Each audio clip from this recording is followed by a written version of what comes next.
урматтуу эжекелер, урматтуу студент достор, мына жакшы билесиздер, 6 апрель Кыргызстандын спорт сүйүүчүлөрүнүн күнү болсо, ал эми 7 апрель бүткүл дүйнөлүк ден соолук күнү деп Атайын Бириккен Улуттар уюму тарабынан кабыл алынган.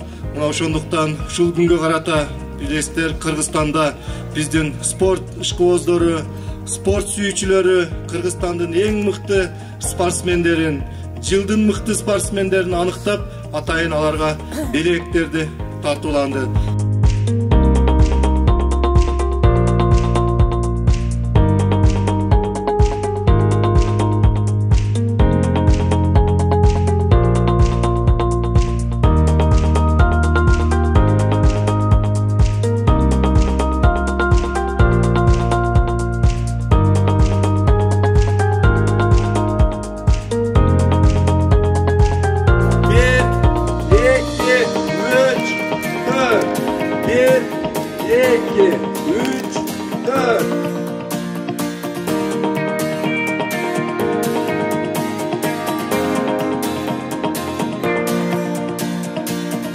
Дене тарбиячылардын жана спорт ишкерлеринин күнү болду да, майрам болду.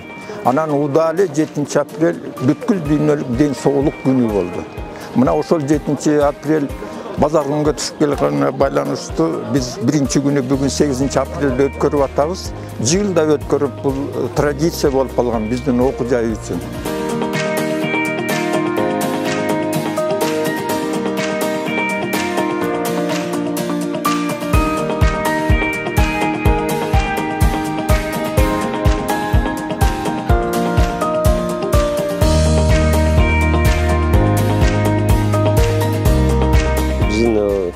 Өткөргөн иш-чарабызы ден соолук күнү болгонуна байланыштуу биз ушул окуу жайдын уруксаты менен жарым сааттык убакыт алып, атайын ушул жерде мугалимдерге жана окуучуларга, студенттерибизге жарым саат көнүгүүлөр жасаттык. Биз бул иш-чараны жылда колдонуп келебиз. Бул ден соолук өзүбүздүн үчүн керектүү деп, ушу пандемиядан кийин ушул өтө баарыбызга көнүгүүлөр зарыл болгонуна байланыштуу биз ар дайым өткөрүп келебиз.